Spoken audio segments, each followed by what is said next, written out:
guys, it's Tammy from Shrinking bpd-ds, and today is Tuesday, February 26th, and I am 5 weeks out today from my plastic surgery with Dr. Francisco Salceda. I had a extended thigh lift, knee to groin. I had an extended tummy tuck, so like an anchor cut tummy tuck, a fleur-de-lis, so groin to sternum at a 360-degree body lift. I had a breast lift with augmentation of 250 cc implants, and I had extended arm lift brachioplasty from elbows to armpits. So I had a lot. And it took me a while to start feeling human again, and I'm finally there. So that's good. I'm really happy about that. I would say last Friday, I really kind of turned a corner and started feeling good. Saturday was my best day. I think I had the most energy on Saturday. In fact, enough that by Sunday I was tired. And it's not that I did that much, it's just that I did anything, which I had not been doing anything really, except for going to the bathroom and taking a shower, and that was about it. But yeah, now I get up and get my own food, and on Saturday I did a few things like rinse some dishes, go through the mail, arrange some flowers, that kind of thing. So it was nice to be able to feel like I was productive again. My incisions are healing really well. If you want to see what they look like, you can join me on Instagram, Shrinking bpd-ds. I post progress photos there. I don't post them on YouTube because YouTube is public. My YouTube is public, and my Instagram is private. So as far as weight loss, I had the traditional duodenal switch on March 9 of 2017 with Dr. Antonio Esquerra from Mexicali Bariatric Clinic in Mexicali, Mexico. I started my pre-op diet on February 19th at 260 pounds. I had my surgery March 9th at 248 pounds. When I went in for plastic surgery, I was weighing about 125, and now I weigh about 120 to 121. My maintenance weight prior to going in for plastics had been 130, and I was there for over 6 months. So that was really my kind of my set point. I didn't mind losing prior to plastics because I wanted to be able to make sure that I was at my very, very smallest when he operated on me, so that I could maybe gain a little weight with some muscle, some workout, and fill my skin back in. So I'm okay being 120. I'm 5 feet 4 inches tall. I have a small frame. So despite the fact that I'm looking a little haggard right now, it actually isn't that bad, or it won't be that bad once I start being able to work out and don't look quite so untoned. Right now I just look scrawny. My incisions, like I said, are pretty much mostly healed. I still have scabs on, I would say, maybe a quarter of them. And I have small open wounds where my inner thighs meet my torso, and those are natural ones. And I say natural, I mean I didn't do anything to cause them. They are caused by the fact that that is where several different directions of skin were brought together and sewn together. And so it's very common for you to get open wounds there. I had one under each arm for the same reason, but those closed at least a week ago. My thighs are almost closed. The only other open wound that I have is on my back, to the left of my spine, right over my hip bone there, and that was from moving wrong about 3.5 weeks out. And the doctor had told me that 3 weeks was the most dangerous time because you start feeling a little better and you move a little bit more. And at that point, you're half healed. So your stitches are half dissolved, but your scars are only half developed. And so everything's at its weakest. And it's easy to tear your incisions. And I did. It's not a huge tear. It was maybe 1.5 inches, and it's down to less than 1 inch now. I've been stabilizing it with just some adhesive bandages and just to keep the skin kind of pulled together. It doesn't need a bandage on it. I'm just using that as a stabilizer, kind of like steri strips would be used. I just didn't think that I needed to go get steri strips, so I'm just using adhesive bandages like a Band-Aid. At first it was taking 2 or 3 to stabilize it. Now it's done in 1 because it's so small. What else? Like I said, I'm able to do more things. Showering is no big deal now. Still shower every day with I stopped using antibacterial soap except for on those open wounds. I now use a moisturizing soap because I was getting so dry that some of my incisions were starting to crack and bleed in little places. And so now I use a moisturizing soap instead. And I use a body butter on my uncompromised skin, and then when I'm done rubbing all of that into my uncompromised skin, I just take my hands that are still coated in whatever is residual, and I pat down the insides of my legs and along my arms and just along all of my incisions. Not that they're getting wet at all, but they're just the very top layer is getting a little bit of moisture, and it helps it not to crack, and it's not so wet that I have any trouble healing. No pain really. In the mornings I can be a little uncomfortable. I still have been sleeping without my garment on. I wear it all day long, and then I shower at night and then take it off because I do still have a little bit of stickiness on my abdominal incision that needs to air out, and then those 2 spots on the insides of my legs that need to air out. And I still have a little stickiness on my drain site on my left knee where I had that infection. So I have still been sleeping without it on, and that's been helping a lot to get that air and lower the humidity around the wounds. I really started healing faster when I started sleeping without it and just wearing it during the day. And I also use my hair dryer to dry them off after my shower. I pat them dry with a clean towel. I always use a fresh clean towel every time. And then I use my hair dryer set to a cool setting and blow them all dry and then let them air out. And that seems to be working really well. I feel like there was something else I was going to talk about. I don't know. I'm not worried about my weight. Like I said, 120 to 121. I'm eating like a horse. Probably, I don't know if I'm eating as many calories as I was.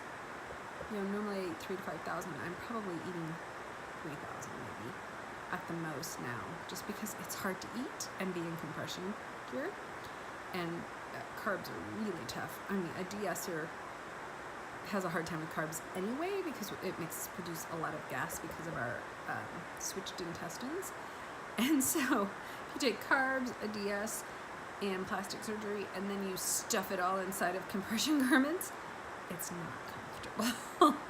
So I have been eating some carbs because I need those for healing, but I tend to do that later in the day when I know I'm going to be taking my garment off because, yeah, I look like I'm going to have a blowout on my garment sometimes. And you can see I've got so much of that. I've got the top part is all the way to the smallest, but then my bottom part here is still on the biggest. And it's tight across my ribs. I can get it to the smallest, but it's not terribly comfortable. And then down further, I have it set to the smallest one across my hips there. But I don't know if I'm ever going to be able to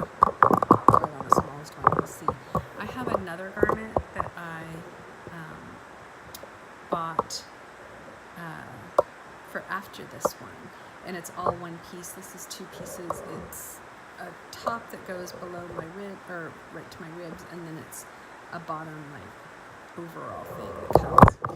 Jeez, this is not working well. That comes underneath my bust.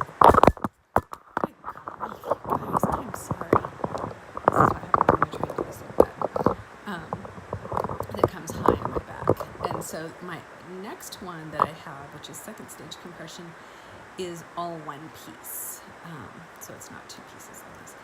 The compression garments are really expensive. They come from a company called Marena, M-A-R-E-N-A, online.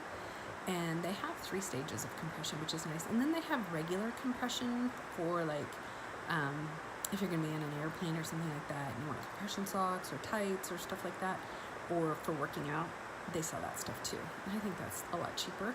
But the surgical compression stuff is not inexpensive by any means. The suit that I bought was $156.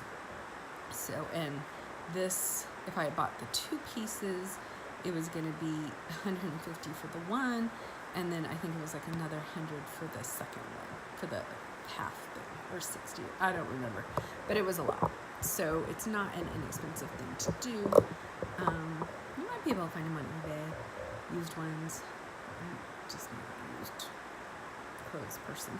I don't like used clothes or used books. So yeah, we'll see if that one fits, because it's a small, and I'm just not sure. We'll see. Oh, I think that's it. When we're eating, when we're healing. If you have any questions, let me know.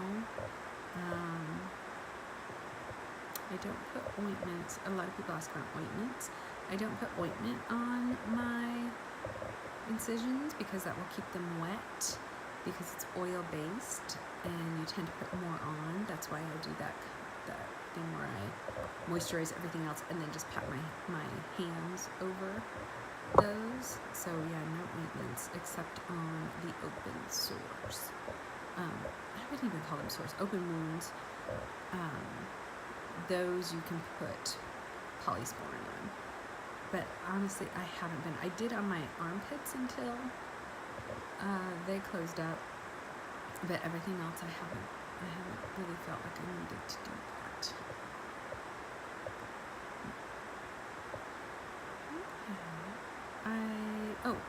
I talked before about feeling dissociated from my body.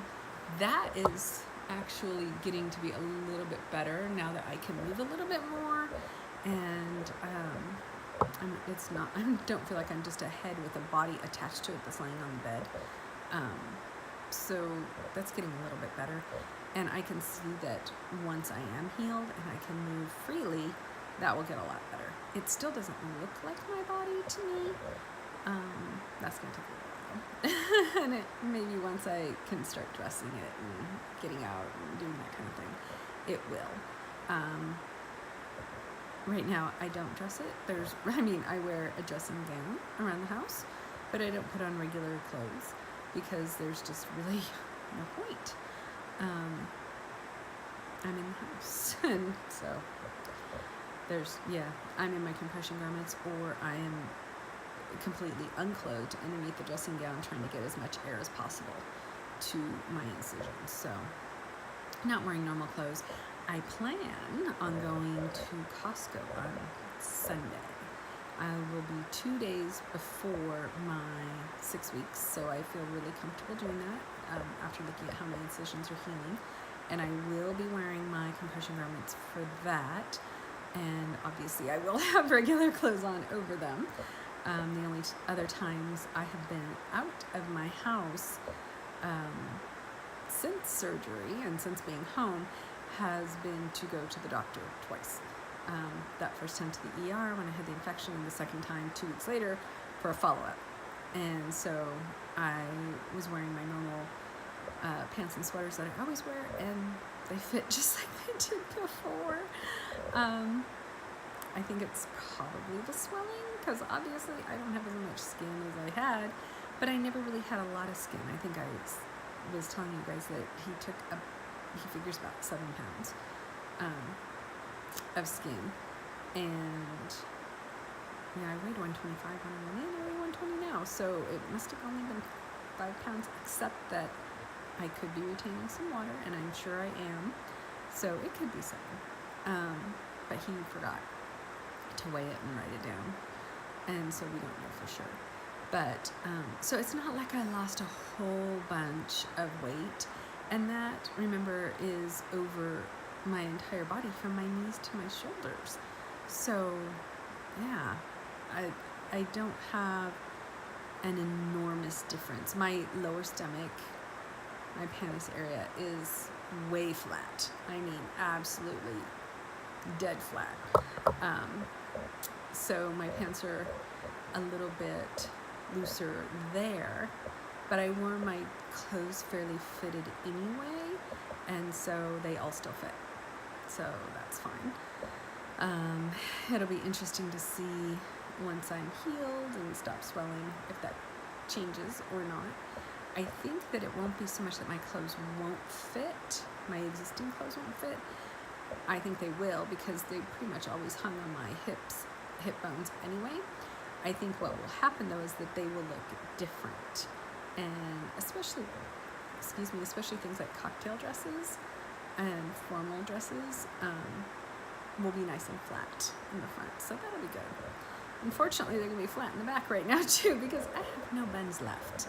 That lower body lift just completely flattened me out. So I'll be hitting the gym and doing lunges and leg crunches and things like that, trying to get a little bit of buns back. But I think my clothes will be fine. I think I'll just be happier in them. I know that I will be thrilled to have my arms not be all crepey and my knees not be all saggy. Those are my 2 things that I'm really looking forward to. And the 2 things that I was always looking the most forward to. You know, my breasts I could lift with a bra. My stomach I could pretty much hold in. I mean, it wasn't completely flat, but it was small. My waist was 29 inches when I went to the plastic surgeon, and it's about 26 and a half inches now. So there's a huge difference there, not enough for me to really care about that. But not having that crepiness on my arms and my knees is really nice, I have to say. So I can see myself being really happy when summer comes around and I can wear sleeveless dresses and shorter dresses and shorter skirts and things like that. That'll be good. I'm not looking forward to is wearing bikinis, because I have now that vertical incision up my torso. So that kind of bums me out. But I think it was necessary. I can now wear backless things because I don't have any sagginess in my back anymore. And I didn't realize that I had a saggy back right up until I think it was like the day before, or a couple days before I left for Mexico for surgery, and we did my pre-op photographs. And I looked at the one on my back and I was like, I had no idea that it was that saggy. So that's nice. I don't have that anymore either. All right, as you can see, I'm feeling a lot better mentally, for sure. Really looking forward to getting out of the house and going to Costco on Sunday, and just being happy that I can move around the house better now. I used my little claw thing that I talked about last week that I used to pick up stuff. I used it today to get the laundry, to get the towels out of the washing machine, because I have a top loader and it's very deep. And so I used that to get the towels out, and I was able to switch the laundry from the washer to the dryer, which I've not been able to do since January 20th. So that was nice. So just little baby steps and little triumphs. I am, however, still spending most of my time in bed with my legs elevated and my compression garment on. You know, I was just talking to someone on Instagram about this. We paid a lot of money. We went through a lot of pain, took a lot of time, and really inconvenienced our loved ones quite a bit in order to do this. And so I want to make sure that I do it right. I don't want to get less than optimal results just because I was impatient and I rushed my recovery. Yeah, I would like to be up. I would like to be moving around. But, it's just not worth it to me to risk it. The doctor said 6 to 8 weeks. 6 to 8 weeks it is. He says, 6 weeks of pretty much nothing, lie like a slug. That's what I've done. And then the next 2 weeks, light activity. That's what I plan on doing. I told you last week, starting all my girly appointments after 6 weeks. My hair, my nails, my eyelashes. I cannot wait to get my eyelashes back, you guys. And then after 8 weeks, I will start exercising, which will be interesting because I haven't exercised since my surgery. Not this surgery, my duodenal switch surgery, which I'm 23 months out. So, yeah, we'll see if I follow through on that. Maybe if nothing else, I'll get some squats done at home. Baby steps. All right. Thanks for watching, you guys. Thanks for following me with all of this journey and being patient with me while I was all whiny and I was a princess and my whole world was a pea and all of that good stuff. I'm going to now get ready to have a little bit of a snack. I've got Nurse Pippi here with me again. Say, hey, Pipper. Hey, baby. He's so sweet and so cold. So yeah, Pippi and I are going to have a snack, and we will talk to you next week when we can actually be up and about. Yay. Bye.